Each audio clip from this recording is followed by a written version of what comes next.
Hi, everyone. Thanks for tuning in to this week's edition of the Monrovia Unified School District School Board Recap. I'm Tyler Spicer. I'm joined today in the studio by Robin Kika, Jason Vance, and we have a great recap for you today. But before we get into the recap, I just want to say that you can be a part of the School Board Recap team. All you have to do is send an email to kgmtv@gmail.com. We'd love to have you be a part of the team. So again, that's kgmtv@gmail.com, and we'll get you plugged in. With that, the April 16th, 2025 meeting of the Monrovia Unified School District meeting was called to order at 6:40 p.m. by Board President Rob Hammond. The Pledge of Allegiance was led by Mayflower Elementary School's principal, Michelle Costarella, accompanied by 2 students.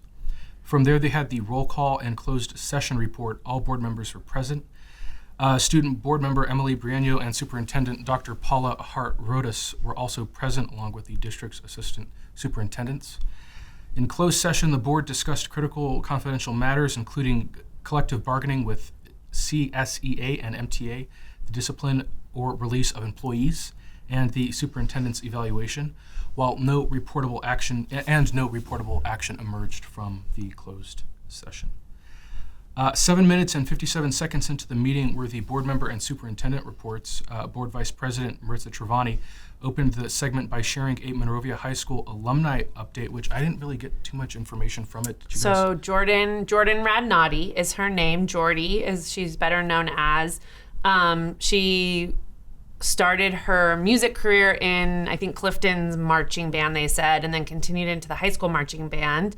Followed her passion as a drummer, and she was honored by playing for Olivia Rodrigo at Lollapalooza in a foreign country this last year. So she wanted to highlight that. And her mom, Stephanie Radnati, is well known in the community as well, and also an alumni of Monrovia High School. So yeah, that was really cool. That was a big honor for her to get that opportunity. Definitely, yeah. Next, we had board member Michael Acone. He commended the talented cast and crew behind the recent production of The Addams Family. He noted that over 70 students participated in the performance, each contributing to an impressive showcase that featured more than an hour, of memorized dialogue. He also acknowledged the work of Food Ed for their contributions to local campuses and thanked Mayor Becky Shevlin and Councilmember Edward Belden for supporting the efforts of Food Ed. Next, board member Celine Lockerbie began her remarks with a quote from Star Trek before shifting to her concern over recent developments at the federal level and how it can impact students. And staff. From their student board member report, Emily Briano shared student-driven initiatives and upcoming school-wide events emphasizing growing student involvement in social emotional wellness efforts. She discussed peer-led workshops that address stress management and digital wellness, highlighting how students are actively supporting one another in both academically and personally. Her report also addressed how student representatives are working alongside administrators to improve campus safety protocols and to implement feedback mechanisms that allow student voices to shape district priorities. 25 minutes into the meeting, we had public comments. During the public comment period, about 10 speakers voiced passionate support for a full renovation of the Monrovia High School aquatics facility. Now, I'm not too well versed on what happened with the pool. Do you guys have any? It's old as hell. It's old. So basically, let me give you a quick rundown. Sure. The pool is old as hell. Okay.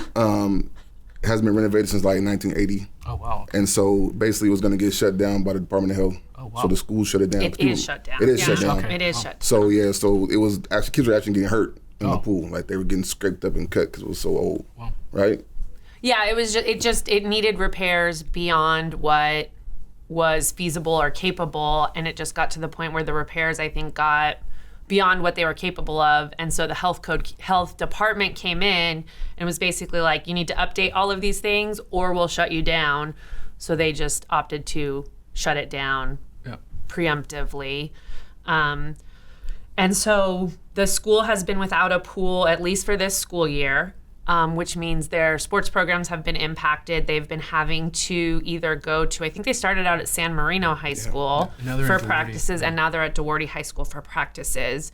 And so there's people affected, and so those are passionate about it, and they are wanting to make sure their voices are heard. It was on the agenda, though, so this was on the agenda. The district is taking steps. We'll probably talk about that a little bit later as far as the consulting firm and the audits or the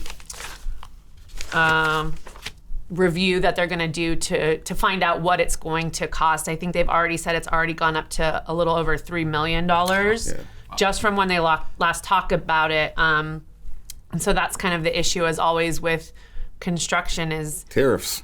yeah. Well, and the longer you take, the more expensive it gets. So my commentary is, it's really great to see so many passionate people out there talking about it. And just remember that it's going to take time, even if they approved it today or tomorrow. 3 years out. Yeah, there's construction, there's all of the things that they'll have to do to get it. But don't stop. I did find out that several of the speakers are also speaking at the city council meetings. So we are hitting it from both sides to really get that point across that this is important to the community. Keep it up. Keep it up. Definitely. So one parent suggested that the district needed to repair its relationship with the city of Monrovia in order to address the pool issue. Board President Hammond responded, clarifying that the district and the city continue to maintain a positive and collaborative relationship. He explained that previous decisions regarding the pool were based on business decisions rather than any breakdown in relations. At 53 minutes and 44 seconds into the meeting, we had staff presentations. The Assistant Superintendent of Business Services delivered an in-depth Measure MM update, which included visuals showing before and after comparisons of school sites that have already undergone renovations. He explained how bond revenues are allocated, the timeline for remaining construction phases, and how supply chain constraints have impacted delivery of materials. Board members requested a more granular breakdown of expenditures for upcoming projects, particularly those at schools serving historically under-resourced student populations. There was also discussion about enhancing the district's communication strategies so families can more easily track Measure MM progress through their websites and newsletters. So are parents not in the loop when it comes to Measure MM? Like, is the district not sharing information with parents, or?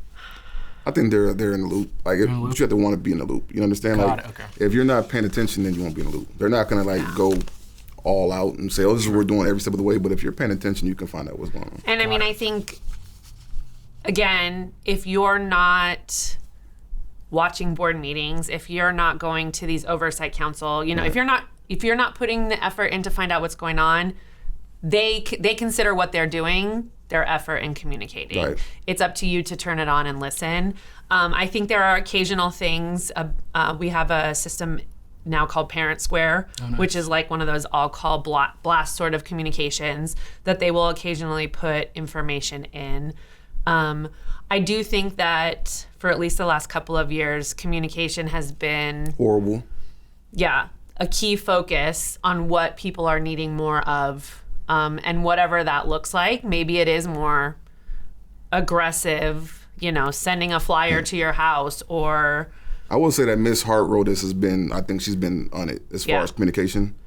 Like, I think I at least get a couple emails from her a week with just different stuff, just keeping everybody in the loop, whether it's stuff that's going on with the federal government or, well, stuff and at I the feel school. like it's more, again, like preventative rather than reactive, or like, hey, this is happening in our community. Yeah. She's being proactive instead of reactive. We're going to tell you right now, rather than, we got 20 calls about something that happened yesterday. Here's our response to it. Yeah, I think she's doing a good job doing that. Keep it up. And a couple of action items from the staff presentations were a roofing bid, so to repair the roofs at some of the schools, aquatics options to repair the pool. Again, we talked about that earlier, but I think they had a more in-depth analysis of the finances behind repairing the pool. And then also state funding eligibility, matching eligibility to bond funds. Yeah, so that's if you are well versed in government spending and funding, you might be a good person to help us here, because just when they were talking about it, it got very confusing. Apparently there is a bond or something that the school district could apply for. We applied for it in 1998. You can apply for it every 25 years. So we are in line to, or we are allowed to now apply for it again. And they calculated that we could apply for up to $21 million. But there are all these caveats, like, but you have to, the district has to match 40% of spending for the government to send you 60%. But you only have to actually spend 30%. It was lots of numbers and lots of red tape, it sounds like. Yes, definitely. He kept saying tricky things. He didn't like using the word tricky, or tricks, I think. And so he's like, I don't like using this word, but there's kind of these loopholes and things. Is that the Judy Chu thing that they're talking about? Like Prop 2? Yeah, I think.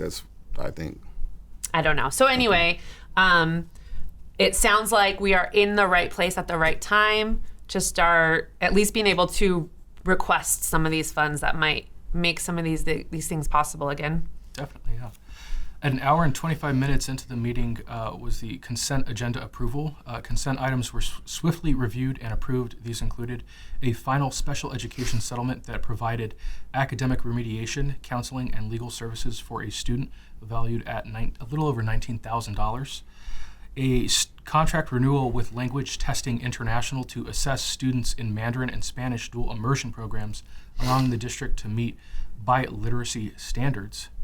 Ratification of $2.5 million in purchase orders, $1.98 million in warrants, and over $4.2 million in payroll for March 2025. Also discussed were updates to transitional kindergarten policy, aligning district procedures with new California education guidelines. Personnel assignments, including new hires and internal role changes, were also confirmed as part of operational continuity. And board members praised the efficiency of the consent process, but emphasized the importance of clear public access to the underlying documents via the board portal. At an hour and 28 minutes into the meeting, we had action items. Significant action items included a summer partnership with the Boys and Girls Club of the Foothills for enrichment programming at the Shamrock facility, targeting students not enrolled in traditional summer school, designating Monrovia Community Adult School as an affiliate for the East San Gabriel Valley Americas Job Center, expanding access to workforce training and WIOA services, acceptance of architectural proposals to begin feasibility studies for major facility improvements, which I think was part of the pool, including, Monrovia High School's aging aquatic complex. So there was a lot of discussion about the pool. It's younger than me, though, so I don't know if I can call it aging. So it's like 49? Something around there. It's not 50 yet. And the approval of a code compliance analysis across all campuses and a fire damage restoration design plan for Brad Oaks Elementary. When did that fire happen? It was a couple years ago, right? Years ago. Yeah. Yes. And they've been, the building was condemned. So there's an entire building at Brad Oaks that is not in use. Unusable. Did they ever say how it started? So, from what I remember, it was like a microwave in the classroom, like something shorted, and so it was just like a faulty equipment type thing. And it just went out of control. Did they have a fire extinguisher in the classroom? A what? A fire extinguisher? It wasn't during class. Oh, it wasn't during class? before Oh, just somebody was. Oh, okay. No, it was, and I don't think anyone was in the room. Oh, okay. I never heard the details about it. I just remember the fire, but I never heard the details. Next up, I don't think they discussed this in the meeting, but it was part of the agenda, the human resources reports. Personnel Report 14 was approved, detailing new certified and classified appointments. Retirements and contract renewals, travel and conference reports indicated a strong emphasis on leadership development, particularly for site administrators attending statewide policy institutes. The Williams Uniform Complaint Quarterly Report was also received, confirming that the district continues to meet standards for instructional materials, teachers' assignments, and facilities. Board members highlighted the importance of recruiting and retaining talent, especially in hard-to-fill positions like special. Raises will fix that. The retaining of like quality employees, raises, that would probably help a little bit. Just saying. And the union, or you guys have the union, right? Yes, Monrovia Teachers Union. And then CSEA is the classified staff. Right. And so I think like last year there was like a like a lot of discussion around that, right? Mm-hmm. So, yeah, that would. Yeah, we're never getting a raise again. No. That's a wrap. Next, at an hour and 52 minutes into the meeting, we had resolutions and board policy. The board adopted 3 key resolutions. Resolution 2425-31 recognized April 20th through 26th of 2025 as Administrative Professionals Week. Dash 32 declared May 5th through the 9th of 2025 as National Teacher Appreciation Week. And Dash 33 acknowledged May 7th, 2025 as National School Nurse Day. With that, I think that's all I had. Did you guys have anything it was else? actually a fairly short meeting, not the record ones that we've had within the last 3 and school 4, year. 5, 6 hours. Yeah. So it's only 2 hours long. So if you've been trying to follow them and they've been pretty lengthy, this one is a little bit more condensed for you. One of the things that I thought was really cool, which at this table you have 3 alumni. Yeah.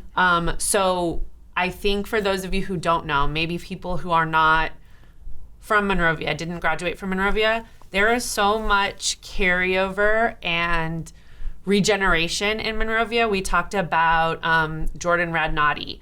They talked about the garden care. That's Gio. He was a Monrovia graduate. Alana Elliott was one of the counselors that they referenced. She's a Monrovia graduate. Several of the public speakers are either current or 4th generation. One of them was a 4th generation Monrovia High School graduate.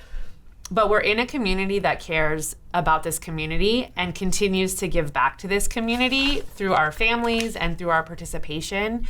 And I just think it was just so cool to hear so many names and hear so many stories of people who care about Monrovia. And so I think one of the ones that we didn't, in the public comments, Debbie Penzer spoke about the Monrovia Schools Foundation. And she talked about Dr. Gordon Bishop, who was class of 1957. He passed away recently. But she kind of told his story as being the non-traditional student.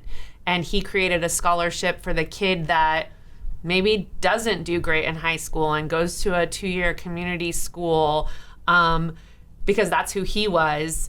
And he passed away recently, so she wanted to recognize him and to let everyone know that his original donation is still going on. So they're able to give scholarships, $1,500 to those people. So again, I just think Monrovia people love Monrovia. That's a fact. And if you are not from Monrovia, but you find yourself here, these are the people that you get to support. So it would be great if you don't know a lot about it and you want to know more about it. This is the place to be. It's a lot of history in the city. I mean, like, I think it's on May 3rd they have that Anna B. Jones thing at Second Baptist.